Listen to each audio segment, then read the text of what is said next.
Number one is you. You are the foundation that everything else is built on. Because here is the truth. If you are dysregulated, your child will mirror that dysregulation. Their dysregulated nervous system needs a calm nervous system to feed off of. Welcome to the Attuned Spectrum podcast. I'm Chantal Hewitt, an ADHD mum, experienced educator, and autism support coach who understands your path because I also walk it daily. This is your space for real conversations that empower your autistic child, yourself, and your family to thrive. Here, we respect neurodiversity, cheer on advocacy, and leave judgment at the door. Join me inside this week's episode. Hello, and welcome back to the Attuned Spectrum podcast.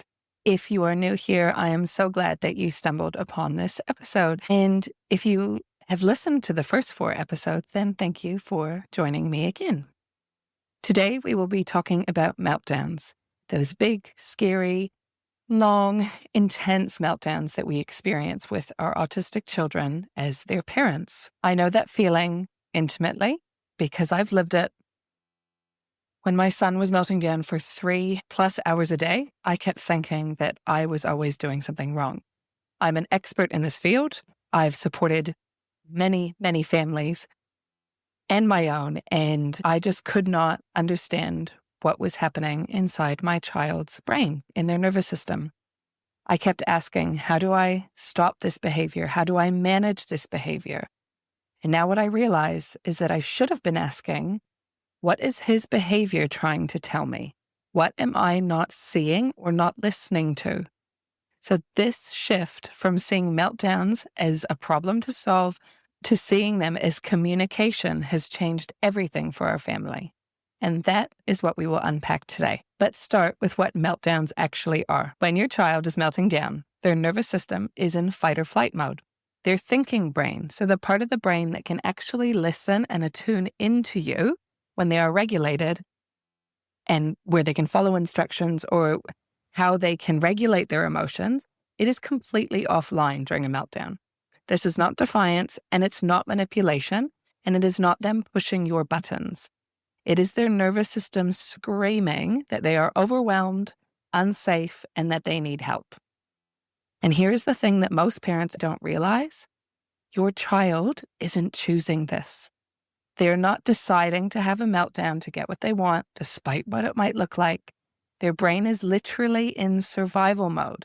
The part of their brain that can make these calculated decisions, not available right now. When we respond to meltdowns with consequences or timeouts or even time away to calm down, which is what I did often, we are speaking to a brain that cannot hear us. But here's what changed everything for me. I stopped trying to fix my son's meltdowns. I stopped trying to make them stop. Instead, I started asking, what is my son's nervous system telling me? And once I started listening, like really listening, I was able to pick up on patterns. These meltdowns he was having, they were not random. I noticed that they were after very rushed mornings, during transitions that he wasn't prepared for, right after he'd been masking all day at either his daycare or later on at school, despite what everyone else says his day was like.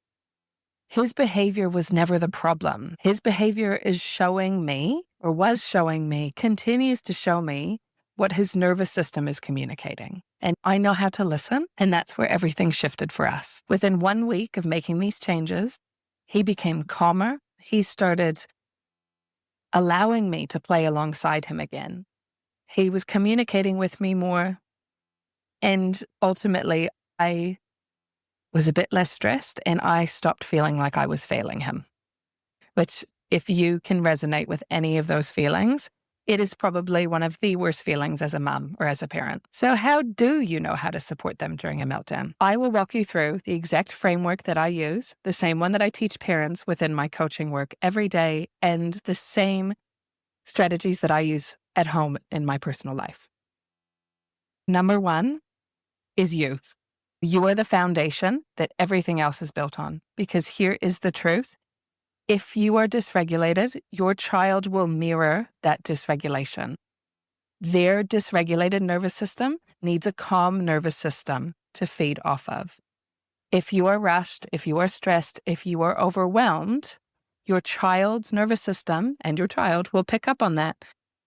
And the second thing is we need to slow down. If we can build in 10 extra minutes in the morning or whatever you're able to manage, I promise you that this can help with meltdowns later on in the day. This really supports your child to start the day off on the right footing. It might not be perfect, but it is something.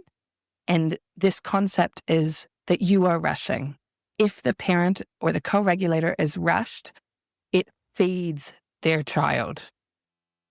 Your child doesn't even need to be autistic for it to be affecting them. It does affect them and their nervous system more because they need the timely transitions. They need to be prepared. Calm starts to the day, prevent those afternoon explosions that we so often see. Number 3, offer connection before any instructions, questions, or requests.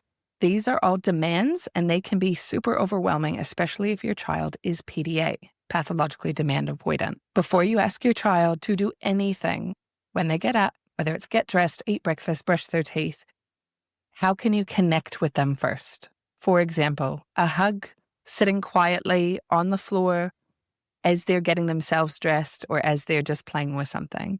This will fill up their connection cup, at least starting the day off right. And what that means is they may be better equipped to handle a little bit more in their emotional regulation state throughout the day.